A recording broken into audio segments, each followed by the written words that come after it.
जय हिंद साथियों, welcome to self study classes with Sumit Jain YouTube channel में आप सभी का स्वागत है। दोस्तों, आपकी हिंदी साहित्य की जो निरंतर क्लासें चल रही थी, लाइव क्लासें, उसी क्लासों में आज हमने फिर से स्टार्ट किया है टॉप 1000 प्रश्नों की ये हमारी सीरीज है, जिसमें से ये हमारा पार्ट फर्स्ट है। ठीक है, हर वीडियो में हम 45 प्रश्नों पर डिस्कस करेंगे, बहुत ही महत्वपूर्ण प्रश्न होंगे। तो आपको जो है प्रश्न दिए जाएंगे और उत्तर आपको बताने होंगे। तो दोस्तों, वीडियो को लाइक कर देना, शेयर भी करना है अपने साथियों को, बिल्कुल उसी प्लेटफॉर्म पर लाना है। रात्रि 9 बजे आपकी रोज एक वीडियो मिलेगी आपको हिंदी साहित्य की। ठीक है, तो जुड़े रहना है, वीडियो को लाइक करना है, शेयर करना है। स्टार्ट होने वाला आज का ये वीडियो, तो फटाफट तैयार रहें प्रश्नों के उत्तर बताने के लिए। आपका पहला प्रश्न है कि भारतीय आर्य भाषा परिवार की भाषाओं का मूल स्रोत कौन सी भाषा है? तो कौन सी भाषा है? हिंदी, वैदिक संस्कृत, मराठी या फिर लौकिक संस्कृत? जल्दी से उत्तर बताना है आपको, 5 सेकंड दिए जाएंगे केवल। तब आपका बिल्कुल सही आंसर क्या हो जाएगा दोस्तों? भारतीय आर्य भाषा परिवार की भाषाओं का मूल स्रोत कौन सी भाषा मानी जाती है? तो वो मानी जाती है वैदिक संस्कृत, यानी कि जो विकल्प नंबर आपका वी है वो यहां पर राइट आंसर हो जाएगा। ठीक है, अगला क्वेश्चन है तमिल, तेलुगु, कन्नड़ और मलयालम भाषाएं किस भाषा परिवार से संबंध हैं? तो भारतीय आर्य भाषा परिवार से, भारत यूरोपीय परिवार से, द्रविड़ परिवार से या आधुनिक भारतीय आर्य भाषा परिवार से? तमिल, तेलुगु, कन्नड़ और मलयालम भाषाएं किस भाषा परिवार से संबंधित है? प्रश्न क्रमांक 2 का आंसर।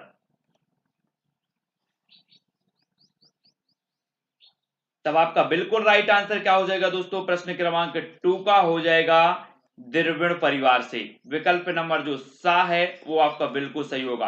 तमिल, तेलुगु, कन्नड़ और मलयालम ये द्रविड़ परिवार से संबंधित हैं। सा नंबर आपका यहां पर बिल्कुल सही होगा। अगला क्वेश्चन है भाषा का मूल रूप कौन सा है? भाषा का मूल रूप बताना है आपको। लिखित है, मौखिक है, मानक रूप है या फिर साहित्यिक रूप है? प्रश्न क्रमांक 3 का उत्तर। तब आपका बिल्कुल सही आंसर क्या हो जाएगा? मौखिक रूप। मौखिक ये भाषा का मूल रूप माना जाता है और बी नंबर यहां पर आपका राइट आंसर होगा। ठीक है, अगर आपसे बढ़ रहे हैं तो फटाफट से उत्तर बताना है। खड़ी बोली हिंदी का साहित्यिक रूप किस शताब्दी में विकसित हुआ? 18वीं शताब्दी में, 17वीं शताब्दी में, 19वीं शताब्दी या फिर 16वीं शताब्दी में? खड़ी बोली हिंदी का साहित्यिक रूप किस शताब्दी में विकसित हुआ? प्रश्न क्रमांक 4 का उत्तर बताना है आपको।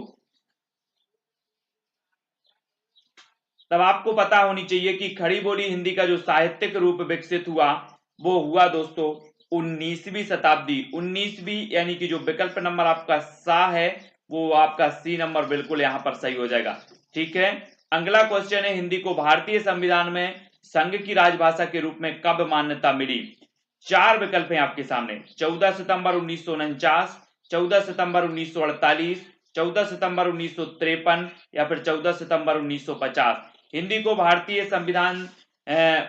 संविधान में संघ की राजभाषा के रूप में कब मान्यता मिली? प्रश्न क्रमांक 5। तब आपका राइट जो आंसर हो जाएगा प्रश्न क्रमांक 5 का वो क्या होगा? सभी लोगों ने बताया है विकल्प नंबर आ, यानी कि 14 सितंबर 1949 आपका बिल्कुल सही होगा। ठीक है, नेक्स्ट दोस्तों, आचार्य महावीर प्रसाद द्विवेदी ने किस पत्रिका के माध्यम से खड़ी बोली हिंदी को परिष्कृत और परिमार्जित करने में महत्वपूर्ण भूमिका निभाई?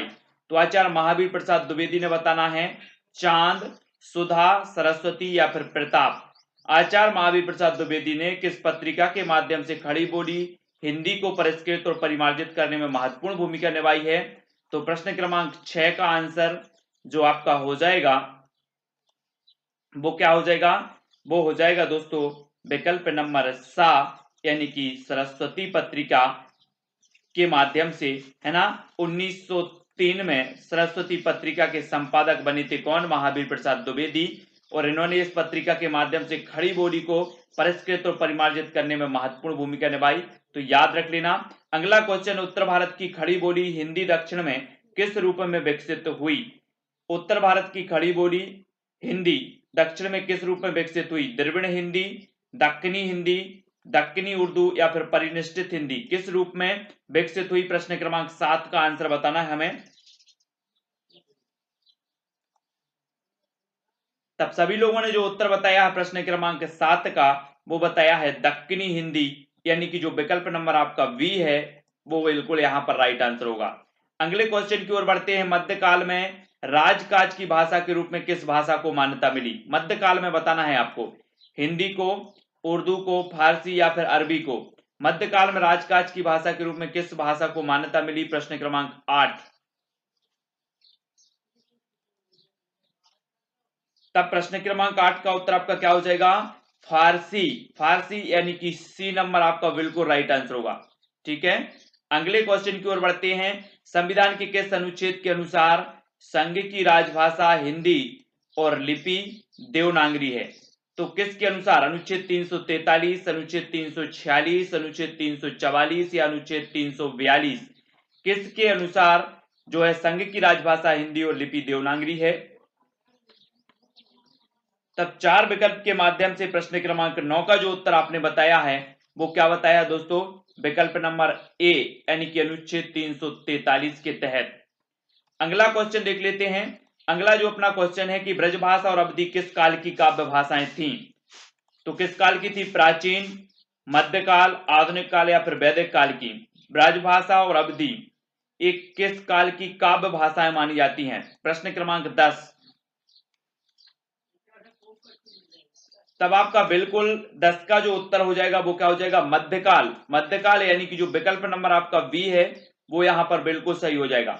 ठीक है, अगला क्वेश्चन, हिंदी की बोलियों को कितने वर्गों में रखा जाता है? कितने वर्गों में रखा जाता है? 3, 4, 5 या 8 हिंदी की बोलियों को? प्रश्न क्रमांक 11 का उत्तर बताना है हमें।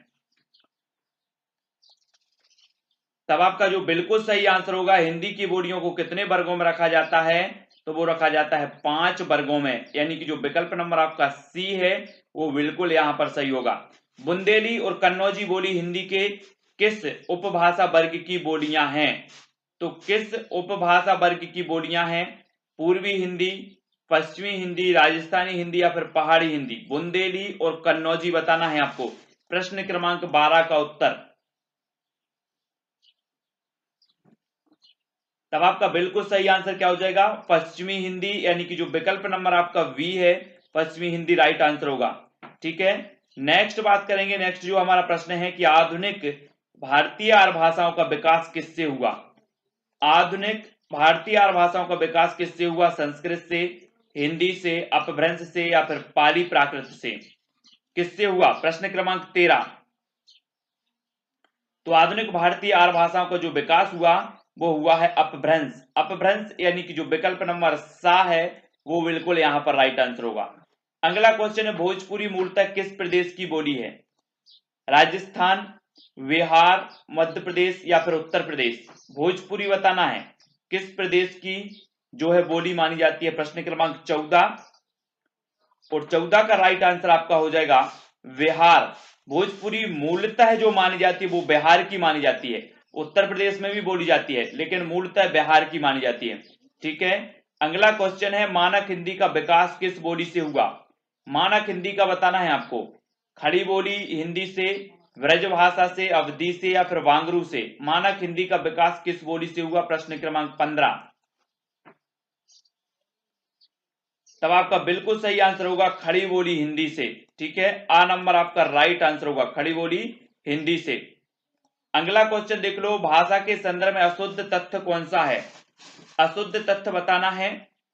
भाषा अर्जित संपत्ति है, भाषा सामाजिक वस्तु नहीं है, भाषा परिवर्तनशील है, भाषा अनुकरण द्वारा अर्जित की जाती है?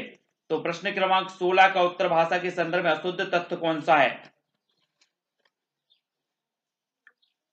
तब आपका बिल्कुल सही आंसर हो जाएगा, कौन सा हो जाएगा? प्रश्न क्रमांक 16, और 16 का कि भाषा सामाजिक वस्तु नहीं है। बी नंबर आपका यहां पर बिल्कुल राइट आंसर होगा, ये आपका अशुद्ध तथ्य हो जाएगा, बी नंबर। ठीक है, क्वेश्चन है दोस्तों, लिपि के विकास क्रम में पहली लिपि कौन सी है? भावमूलक लिपि, सूत्र लिपि, चित्रलिपि या प्रतीकात्मक लिपि?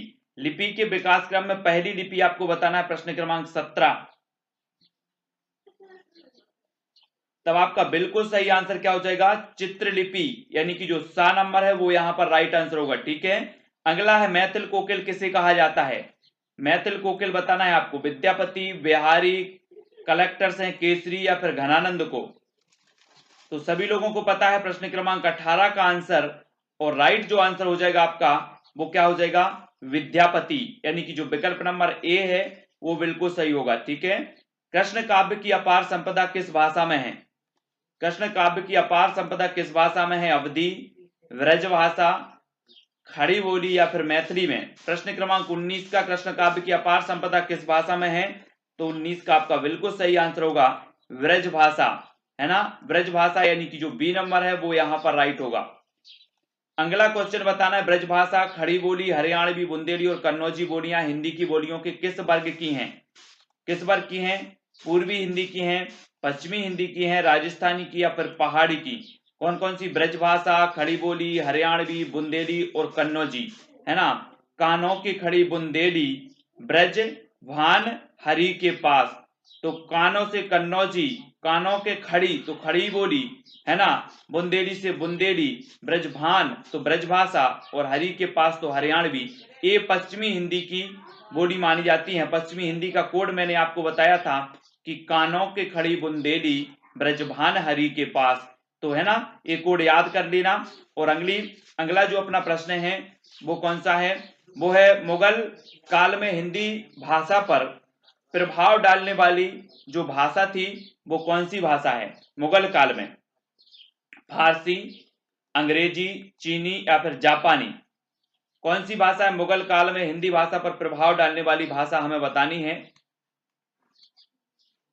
तो प्रश्न क्रमांक है 21, और 21 का जो बिल्कुल आपका सही आंसर होगा वो हो जाएगा फारसी, यानी कि जो ए नंबर है वो बिल्कुल सही। मुगल काल में हिंदी भाषा पर प्रभाव डालने वाली जो भाषा थी वो थी फारसी।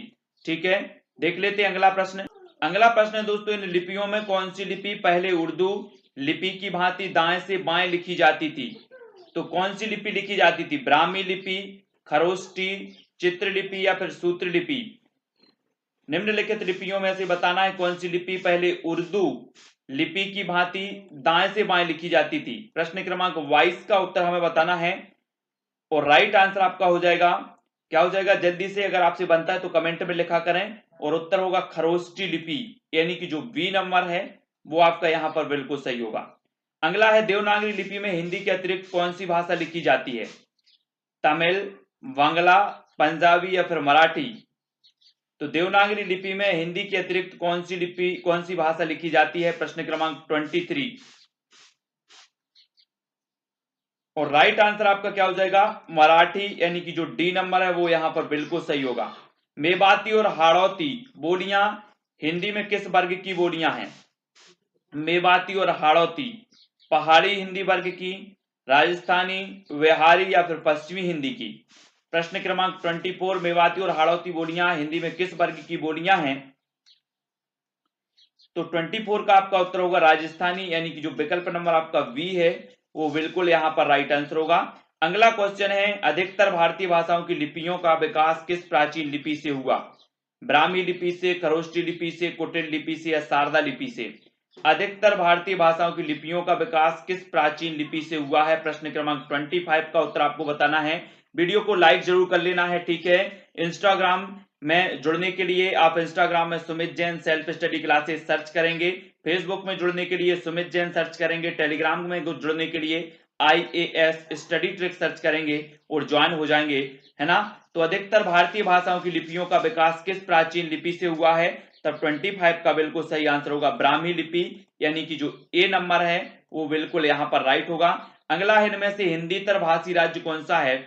उत्तर प्रदेश, मध्य प्रदेश, बिहार या फिर महाराष्ट्र? 26 का आंसर हमें बताना है। तो आपका बिल्कुल सही आंसर बताना है, हिंदी तर पूछा गया है। हिंदी तर भाषी राज्य कौन सा है? तो वो है महाराष्ट्र, यानी कि डी नंबर आपका बिल्कुल सही हो जाएगा। ठीक है, अगला देख लो, संविधान के अनुच्छेद 343(2) के अनुसार संघ सरकार के कार्यों में अंग्रेजी का प्रयोग जारी रखने की व्यवस्था कब तक के लिए की गई थी? तो कब तक के लिए की गई थी? प्रश्न क्रमांक 27 का आंसर बताना है। तो आपका राइट जो आंसर हो जाएगा वो हो जाएगा 25 जनवरी 1964 तक के लिए की गई थी। ठीक है। उसके बाद इसकी जो अवधि है वो क्या कर दी गई, बढ़ा दी गई। तो बी नंबर आपका यहां पर बिल्कुल राइट आंसर होगा।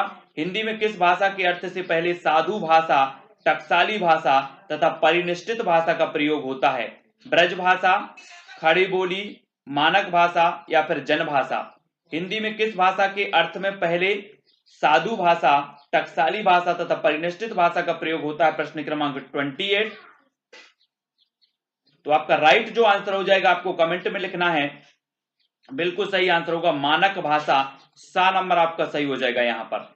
अगला है निम्नलिखित काव्य पंक्तियां किस कवि की हैं? जामे रस कछु होत है, पढ़त ताहि सब कोय, बात अनूठी चाहिए, भाषा कोऊ होए। भारतेंदु हरिश्चंद्र की, सत्यनारायण कविरत्न की, जगन्नाथ दास रत्नाकर की या फिर मैथिली शरण गुप्त की? ये पंक्तियां भी पूछी जाती हैं आपकी पीजीटी एग्जाम में, नेट एग्जाम में। तो प्रश्न क्रमांक 29 का आपका बिल्कुल सही आंसर होगा, ये पंक्ति है भारतेंदु हरिश्चंद्र की, आ नंबर। ठीक है। अगला क्वेश्चन है हिंदी खड़ी बोली गद्य के विकास में किस साहित्यकार ने महत्वपूर्ण भूमिका निभाई? तो किस साहित्यकार ने निभाई? सदल मिश्र ने, मिश्र बंधु ने, ग्रियर्सन ने या फिर अमीर खुसरो ने?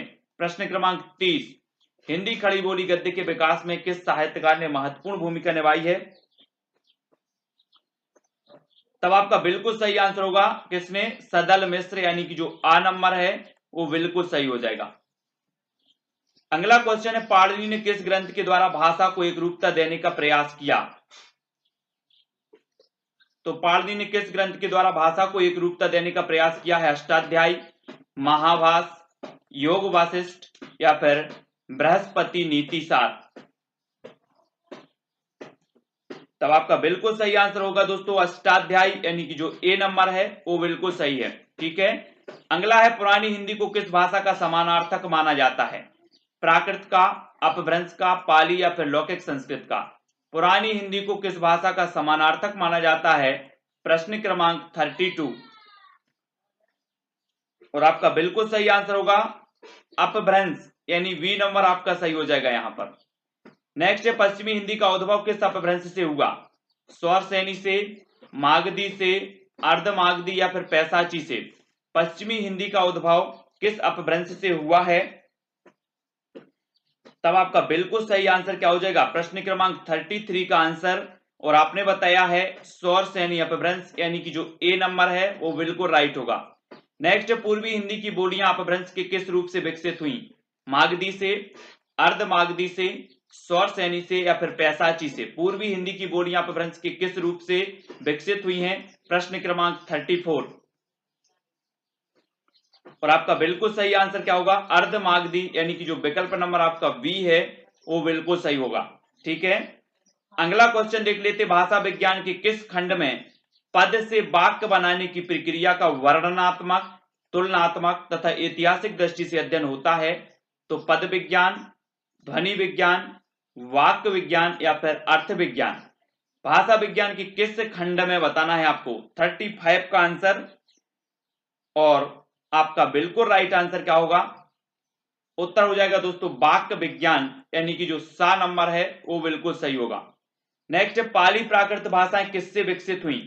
लौकिक संस्कृत से, पुरानी हिंदी से, सौर सैनी से या वैदिक संस्कृत से? पाली प्राकृत भाषाएं किससे विकसित हुई हैं? तो आपका 36 का आंसर हो जाएगा वैदिक संस्कृत, यानी कि जो दा नंबर है वो बिल्कुल सही हो जाएगा। अगला क्वेश्चन है भाषा के संदर्भ में महात्मा गांधी ने किसका समर्थन किया? किसका समर्थन किया? हिंदी का, हिंदुस्तानी का, हिंदुई का या फिर उर्दू का? भाषा के संदर्भ में महात्मा गांधी ने किसका समर्थन किया? प्रश्न क्रमांक 37 और 37 का आपका बिल्कुल सही आंसर होगा किसका समर्थन किया? तो आपका बिल्कुल सही आंसर है हिंदुस्तानी, यानी कि जो विकल्प नंबर आपका बी है वो यहां पर सही हो जाएगा, प्रश्न क्रमांक 37 का। ठीक है। अगला क्वेश्चन, खड़ी बोली का दूसरा नाम क्या है? कन्नौजी, कोरबी, बघेली या फिर मगही? खड़ी बोली का दूसरा नाम बताना, प्रश्न क्रमांक 38। तो बिल्कुल सही आंसर क्या होगा? खड़ी बोली का जो दूसरा नाम है वो है कोरबी, यानी कि जो बी नंबर है वो बिल्कुल सही हो जाएगा। नेक्स्ट है अवधी बोली का केंद्र स्थान क्या है? अवधी बोली का केंद्र स्थान बताना है, वस्ती है, वाराणसी है, या फिर बहराइच, या फिर अयोध्या। अवधी बोली का केंद्र स्थान बताना है, प्रश्न क्रमांक 39। तो आपका बिल्कुल सही आंसर क्या हो जाएगा, अयोध्या, यानी कि जो दा नंबर है वो बिल्कुल सही होगा। खड़ी बोली का प्रयोग साहित्यिक हिंदी खड़ी बोली के अर्थ के अतिरिक्त किस अर्थ में होता है?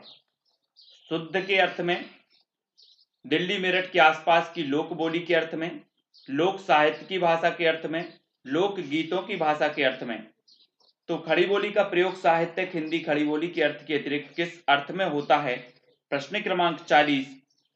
तो बिल्कुल सही आंसर होगा शुद्ध के अर्थ में, आ नंबर। प्रश्न क्रमांक 40 का उत्तर बताना है, तो बा नंबर, दिल्ली मेरठ के आसपास की लोक बोली के अर्थ में होता है। ठीक है,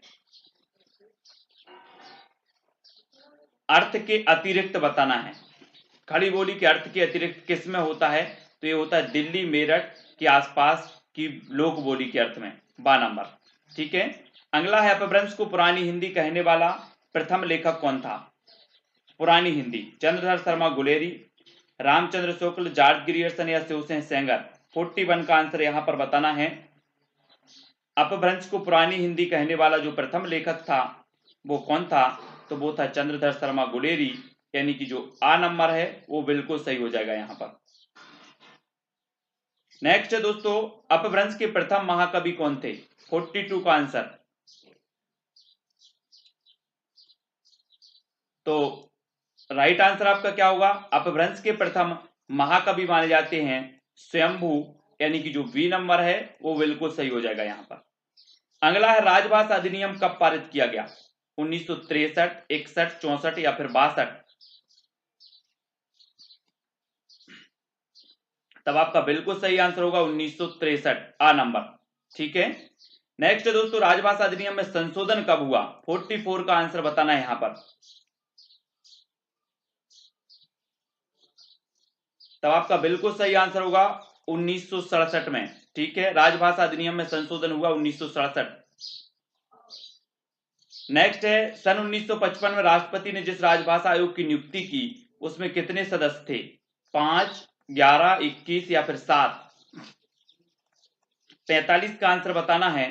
तो 1955 में जिस राजभाषा आयोग की नियुक्ति की थी उस राजभाषा आयोग में जो सदस्य थे दोस्तों वो कितने सदस्य थे? 21, यानी कि जो सा नंबर है वो बिल्कुल सही हो जाएगा। ठीक है, तो आज के जो 45 प्रश्न थे आज के टेस्ट के वो यहाँ पर कंप्लीट होते हैं। वीडियो कैसा लगा जल्दी से कमेंट में बताएं। बहुत सारे लोग हमारे हिंदी के जो साथी हैं, ठीक है, वो सभी लोग इसी प्रकार से जुड़े रहें। वीडियो को सभी लोगों को लाइक करना है और 9 बजे आपकी इसी प्रकार से प्रतिदिन कक्षा वीडियो आप तक प्रेषित किया जाएगा। आप लोग देखें, वीडियो को लाइक करें, अन्य लोगों तक, अन्य मित्रों को भी जानकारी दे दें कि 9 बजे अपनी हिंदी की क्लास फिर से स्टार्ट हो चुकी है। तो सभी लोग इसी प्रकार से 9 बजे निरंतर वीडियो देखें और पूरी की पूरी 1000 प्रश्नों की सीरीज है, ठीक है, वो अपन कंप्लीट करेंगे और अच्छे अच्छे प्रश्नों पर चर्चा करेंगे, है ना।